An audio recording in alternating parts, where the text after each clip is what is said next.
आज की हमारी चर्चा का विषय है आग।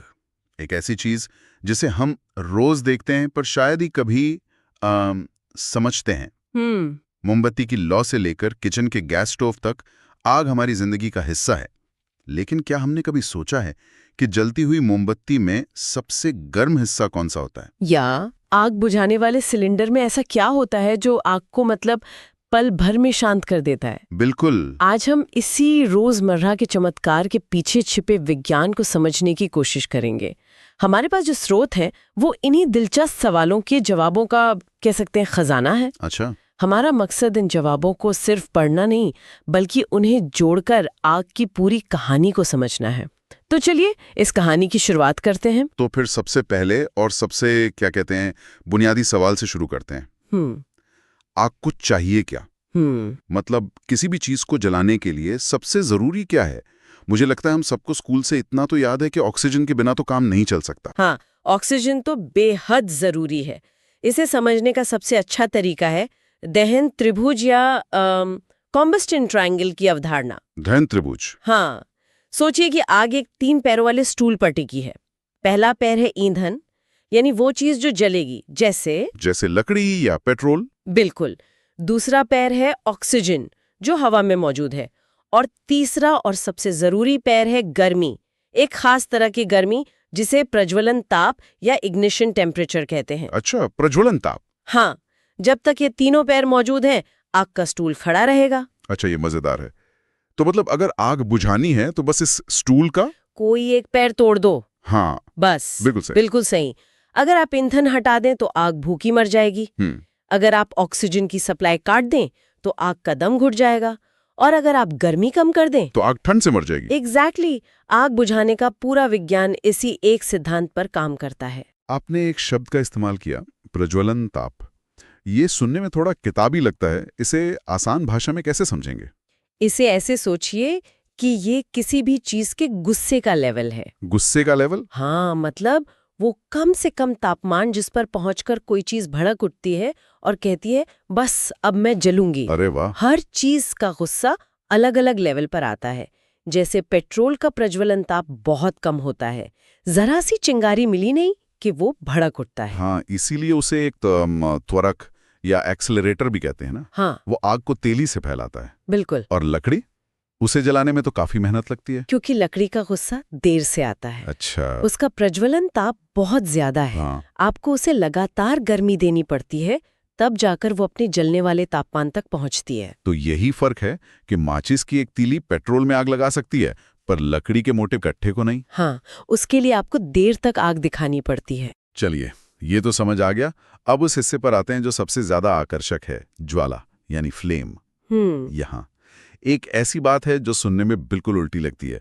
अगर मैं पूछूं कि मोमबत्ती की लौ का सबसे गर्म हिस्सा कौन सा है तो शायद हर कोई उस चमकीले पीले हिस्से की तरफ इशारा करेगा। हाँ, वही तो असली आग लगती है। बिल्कुल। और यहीं पे विज्ञान का मजा है।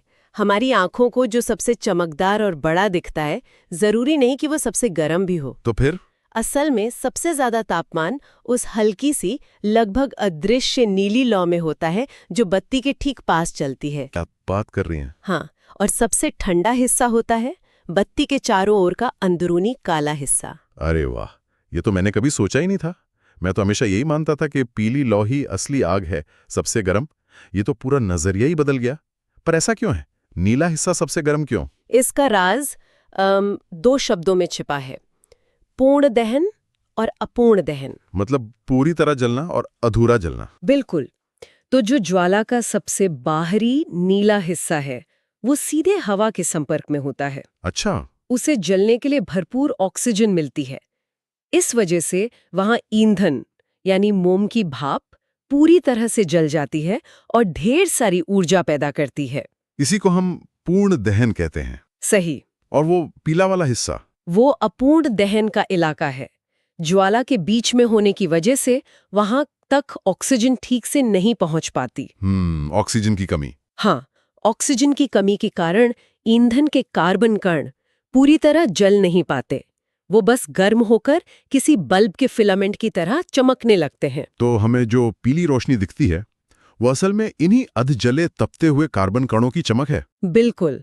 और क्योंकि ये कण पूरी तरह जले नहीं है, यही आगे जाकर धुआं या कालिख बन जाते हैं। एक मिनट, तो आप कह रही हैं कि मेरे किचन का गैस स्टोव पूर्ण दहन कर रहा है क्योंकि उसकी लौ नीली है, हाँ, और मोमबत्ती अपूर्ण दहन कर रही है इसलिए वो पीली है। मतलब पीली लौ एक तरह से खराब या अधूरी आग है। एक तरह से कह सकते हैं। पीली लौ का मतलब है कि ईंधन बर्बाद हो रहा है और प्रदूषण भी पैदा हो रहा है। अच्छा, इसीलिए जब हमारे गैस स्टोव के बर्तन काले होने लगते हैं। तो इसका मतलब होता है कि बर्नर में कोई दिक्कत है और गैस पूरी तरह नहीं जल रही, यानी अपूर्ण दहन हो रहा है। समझ गया। ज्यादातर ठोस चीजें जैसे लकड़ी या कोयला जब जलती हैं तो पीली लौ ही देती हैं, क्योंकि उनका दहन अधूरा रह जाता है।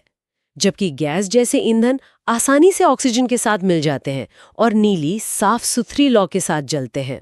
तो मतलब आग जलाने के लिए हमें ऑक्सीजन चाहिए और एक शुरुआती चिंगारी या गर्मी। लेकिन सवाल यह है कि हम जला क्या रहे हैं, क्योंकि लकड़ी का जलना और गैस का जलना एक जैसा तो नहीं लगता। सही बात है। यहीं पर ईंधन की कहानी शुरू होती है। बिल्कुल, ईंधन कुछ भी हो सकता है। लकड़ी जैसा ठोस, पेट्रोल जैसा तरल, या हमारे किचन की गैस। एलपीजी और सीएनजी। हाँ, हमारे घरों में जो सिलेंडर आकार है वो एलपीजी यानी लिक्विफाइड पेट्रोलियम गैस होती है, और गाड़ियों में जो इस्तेमाल होती है वो सीएनजी यानी कंप्रेस्ड नेचुरल गैस। यहाँ एक दिलचस्प बात यह है कि एलपीजी सिलेंडर के अंदर वो तरल रूप में होती है ना? हाँ, बहुत ज्यादा दबाव में उसे लिक्विड बना दिया जाता है। जब वो बाहर निकलती है तब गैस बनती है। पर हम ये कैसे तय करते हैं कि कौन सा ईंधन बेहतर है? क्या इसे नापने का कोई तरीका है? हाँ, बिल्कुल है।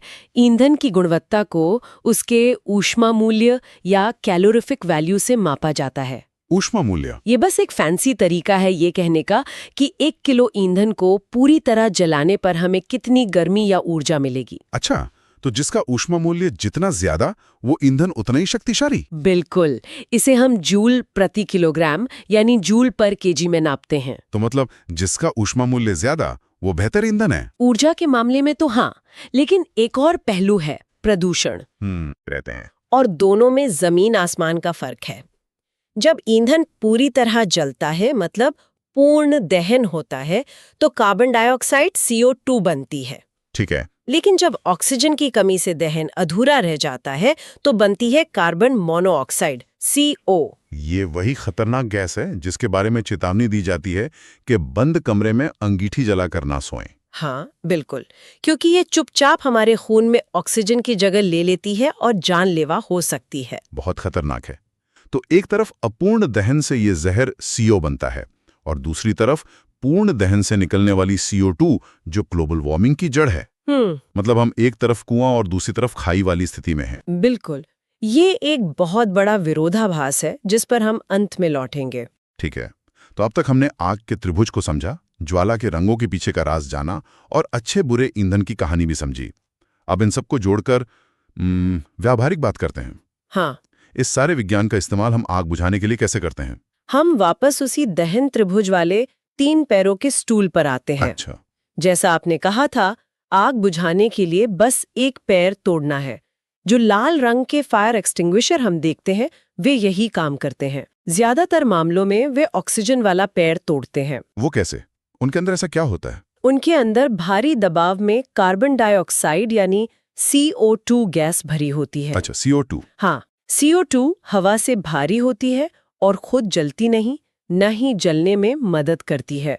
जब हम अग्निशामक यंत्र का नॉब दबाते हैं तो CO2 तेजी से बाहर निकलती है और आग के चारों तरफ एक कंबल की तरह फैल जाती है। तो वो आग का हवा से संपर्क तोड़ देती है? बिल्कुल, ऑक्सीजन नहीं तो आग नहीं, आग का दम घुट जाता है। इसी तरह अगर आप जलती हुई मोमबत्ती को गिलास से ढक दें तो जब तक गिलास के अंदर ऑक्सीजन है वो जलेगी, और जैसे ही ऑक्सीजन खत्म होगी वो बुझ जाएगी। और पानी कैसे आग बुझाता है? वो तो ऑक्सीजन की सप्लाई नहीं रोकता। नहीं, पानी त्रिभुज का तीसरा पैर यानी गर्मी वाला पैर तोड़ता है। अच्छा। पानी आग पर पड़ते ही उसकी सारी गर्मी सोखकर भाप में बदल जाता है।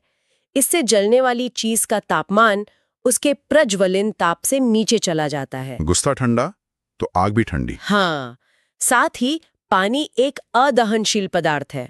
मतलब वो खुद ईंधन नहीं बन सकता। ये तो बहुत साफ हो गया। अंत में क्या जलने के भी अलग अलग प्रकार होते हैं? जैसे मोमबत्ती का जलना बहुत शांत और स्थिर होता है, पर पटाखे का फटना तो वो बिल्कुल अलग है। हाँ, लेकिन जब दहन की प्रक्रिया बहुत बहुत ज्यादा तेजी से होती है तो उसे विस्फोटक दहन कहते हैं। इसमें बहुत ही कम समय में अचानक से बड़ी मात्रा में गर्मी, रोशनी और आवाज पैदा होती है। पटाखे का फटना। हाँ, वो इसका सबसे अच्छा उदाहरण है। वो एक अनियंत्रित और बहुत तेज दहन की घटना है। तो आज की इस बातचीत से ये तो साफ हो गया कि आग जैसी साधारण सी दिखने वाली चीज के पीछे कितना गहरा और दिलचस्प विज्ञान छिपा है। बिल्कुल। दहन का त्रिभुज जिसने आग जलाने और बुझाने का मूल मंत्र समझाया, मोमबत्ती की लौ का वो राज कि जो दिखता है वो होता नहीं। पीली लौ चमकदार है पर नीली लौ सबसे गर्म। हाँ, और ये भी कि एक अच्छा ईंधन सिर्फ ज्यादा ऊर्जा ही नहीं देता बल्कि कम प्रदूषण भी करता है। बिल्कुल। और यहीं से एक विचारणीय प्रश्न उठता है जिसकी तरफ आपने भी इशारा किया था। हमारे स्रोतों से ये स्पष्ट है कि अपूर्ण दहन से तुरंत जानलेवा कार्बन मोनोऑक्साइड CO बनती है और पूर्ण दहन से कार्बन डाइऑक्साइड CO2। हाँ, अब हमारे आज के दौर में हमारी गाड़ियां, फैक्ट्रियां, पावर प्लांट सब कुछ पूर्ण दहन के लक्ष्य को लेकर डिजाइन किए जाते हैं ताकि जहरीली CO ना बने। सही बात है। लेकिन इसी कुशल और पूर्ण दहन से पैदा हुई खरबों टन CO2 आज हमारे वायुमंडल में जमा होकर ग्लोबल वार्मिंग का कारण बन रही है। तो सवाल ये है कि मानवीय स्वास्थ्य के लिए जो तुरंत अच्छा है वही हमारे ग्रह के स्वास्थ्य के लिए लंबे समय में विनाशकारी साबित हो रहा है। सही पकड़ा। तो सोचने वाली बात यह है कि मानवीय और पर्यावरणीय दोनों दृष्टिकोणों से एक आदर्श या सही दहन आखिर कैसा दिखना चाहिए? क्या इसका कोई जवाब है या हम हमेशा इन दो जरूरतों के बीच संतुलन बनाने की कोशिश ही करते रहेंगे?